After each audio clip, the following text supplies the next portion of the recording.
It has been 7 months since Ottawa launched a family reunification program for Sudanese Canadians. The plan offers a pathway to permanent residency for immediate family members of Sudanese Canadian citizens and permanent residents. But in 7 months, not a single person has been brought over to this country under that program. Now, the civil war in Sudan broke out in April of 2023. Hundreds of thousands of people have been killed, more than 10 million have been displaced, and more than 25 million are at risk of starvation. So it is sometimes referred to as the world's forgotten war. Members of Canada's Sudanese community say Ottawa's inability to bring their loved ones home puts their lives in danger and even costs some people their lives. The CBC has spoken to a man whose sister died of an asthma attack while waiting to come to this country. Another woman told CBC News her grandfather died during a heat wave, also while waiting for Ottawa to respond. And in a statement to CBC News, an Immigration, Refugees and Citizenship Canada spokesperson says the agency is reviewing applications, quote, as quickly as possible.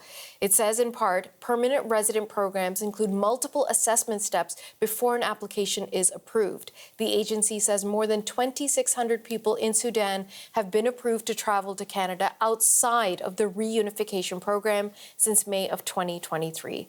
Let's dig deeper into all of this by inviting Huwaida Medani to come into this conversation. She is one of many Sudanese Canadians who says she's in a constant state of anxiety, worried about her loved ones and their ability to come to Canada. She applied back in February to bring her brother and his family over. She's not heard from the Canadian government, and since then, her brother and the family have fled to Saudi Arabia. Huwaida is joining us from Halifax. Thank you so much for making time for us today. Thank you for having me. Huwaida, before we get into all of the work that you have done on behalf of your brother and the family here in Canada, I want people at home to understand, what are your brother, his wife, and children facing in Sudan right now if they had stayed there? My brother Al-Hadi and his family, they were living in my parents' village, and he owned his house. He is a high school teacher, and he has a small-scale farming business. So very settled, never thought about leaving Sudan at all. But what is happening is very concerning. He's very worried for his family. The war has been expanding by the minute. Sudan is breeding militias, vicious militias right now. The military itself is part of that militia, unfortunately. And because of the war, and also you mentioned that it is an unforgotten war, the war that didn't really care about what is happening in Sudan for most part. There is a huge disease outbreak in Sudan, cholera, malaria, and, there is a lot of chaos. Sudan is a state of chaos, like, looting and raping and everything that you can, seriously, every kind of evil that people can imagine is happening in Sudan. My brother has a young family of 6 children, him and his wife, and they were very, very worried for their children. That is why they agreed. Like when this program started and I told them about it, they immediately they said, okay, yeah, it's time to leave Sudan now. Okay. We are actually showing the audience photographs of your beautiful family and the children in particular. So they're in this situation. You have applied to bring them to Canada. You've not heard back. And in the meantime, they've made it to Saudi Arabia. And many people would ask, well, if they've made it out of Sudan, they've made it to Saudi Arabia, why don't they just stay there? Unfortunately, there are so many complications regarding to their stay in Saudi Arabia. They are in a visa, visiting one of our family members there. The visit visa is for 3 months. That can be extended up to 3 times after the first time.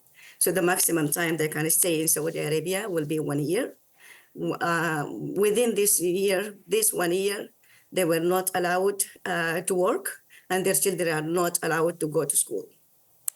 And I want... So they're there just to be safe. That is for us, that is the main objective, to ensure that they are alive and they are safe. And I want people at home to understand that Saudi Arabia is one of the countries that is not a signatory to the Human Rights Declaration on Refugees. They are not obliged to take in refugees. There's no official refugee application process in Saudi Arabia at this point. So this brings us to where you are. The Canadian government makes this announcement that must offer such relief to Sudanese Canadians such as yourself that your family members can find safety and refuge in this country. What did you start doing once you heard that announcement? I was so happy that at least like there is maybe I cannot save Sudan and most of my friends and family there, but I might be able to save one family. And I was so excited, so happy. I started immediately collecting all the complex. It is a very complex process actually of application. The requirements are very high. It's very costly. I started, collecting all the paper that is required. And as I mentioned, my brother is not somebody who ever thought about leaving Sudan. He did not have a passport, neither him nor his wife or his children. So they have to go to another city through a very dangerous, 700 kilometers of dangerous journey to go to issue, to apply for this passport. So it has been a very, very complex process for them, especially. For me, at least, I'm sitting here in front of my computer and doing the things. But for them, it has been massively dangerous and massively, massively hard. But because of that hope that they will be coming here and joining me, they were willing to go through what they went through. So you've done the paperwork, you've submitted it. What have you heard back? I heard back twice. The first time I heard that, that there is what they call the acknowledge of receipt, that, the application is received, and that is a good sign, of course. I was quite happy. And then nothing. After a while, so many months after that, there is, the application for this, through this program, there is a lot of vetting involved. So initially they asked about, my brother's address in the last 10 years, and then they came back and asked about their address since he was 18 years old. Luckily, my brother never left, the village where he is, my home village, our home village. So it was not a complicated process to add that information. And then nothing.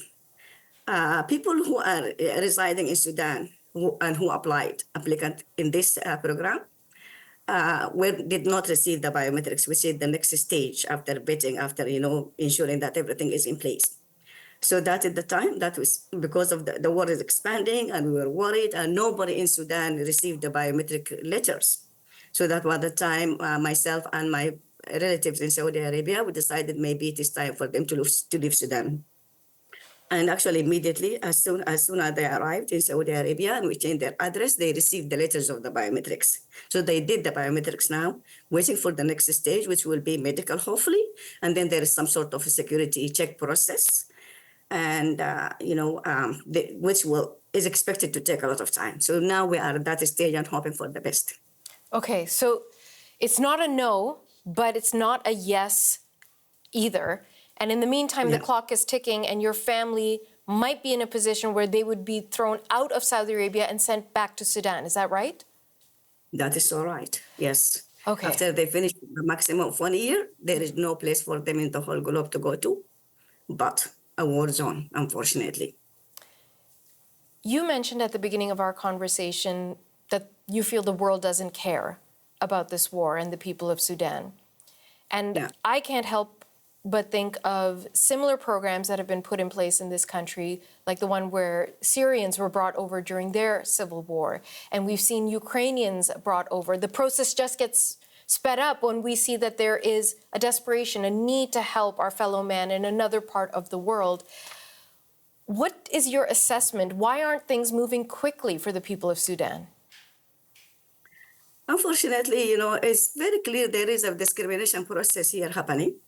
There are different standards, apparently, for different refugees coming from a different part of the world. So the process is for Sudanese, and again, this is not even a refugee process. They are coming here to join. This is the family reunification, situation. But it is going very slow.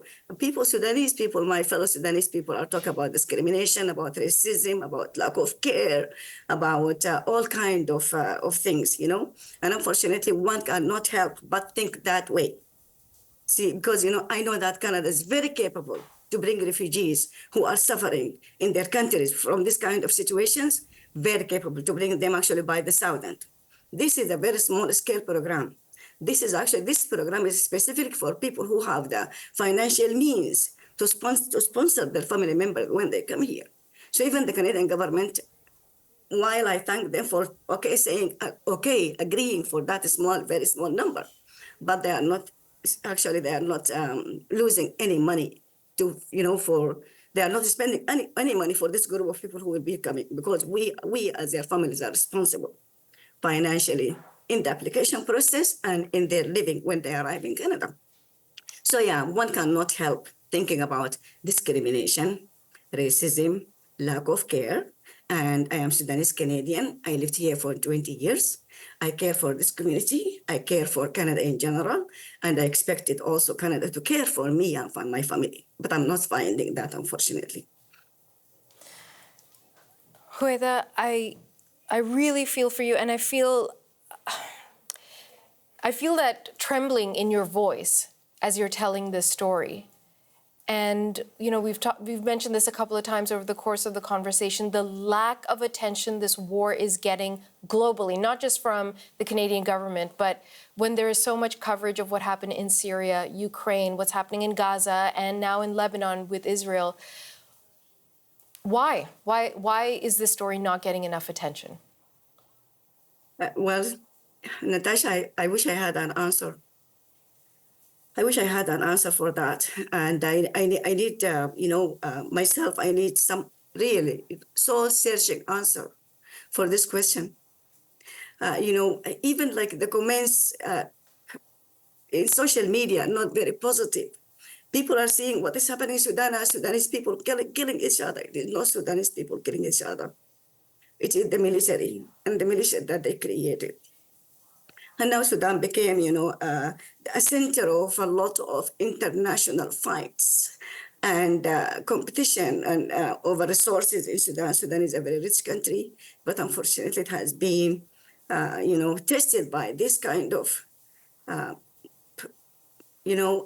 corrupt government for the longest time in its history since its independence. And that is what is, Sudanese people are the victims of what is happening in Sudan. But unfortunately, the world is not looking at it that way. People are asking, okay, so who is killing them? They are killing each other, this kind of question, and that is really showed a lot of ignorance. Sudanese people are not killing each other, but it is the militias and the international interference that was allowed by a corrupt government. That is what is killing Sudanese. My brother is a very, very peaceful person, very humble. And as I mentioned, he's a high school teacher and he's also a farmer. He's a person who is very connected to the land and to the soil. For him to take that decision to leave, it must be something very dangerous for him to agree to leave Sudan. But there is not enough help, unfortunately. I have an amazing community, amazing co-workers, amazing friends who are supporting me personally. But in general, Sudanese people do not, have that support. And even my friends cannot speed up the process to bring my brother and his family here. It is actually the Canadian government who can speed up the process and bring them here. Well, hopefully someone is listening and they can, maybe some miracle will happen and the process will become speedier. Huwaida Medani, thank you so much for your time. And when you get an answer, please promise me that you will contact us and tell us what's happening with your brother and his family. Thank you very much, Natasha, and I promise you that I will contact you. Thank you so much. The CBC has been part of my struggle and showing it and, sharing it with the world, and I really very appreciate of that. Thank you so much. We appreciate your time. Thank you.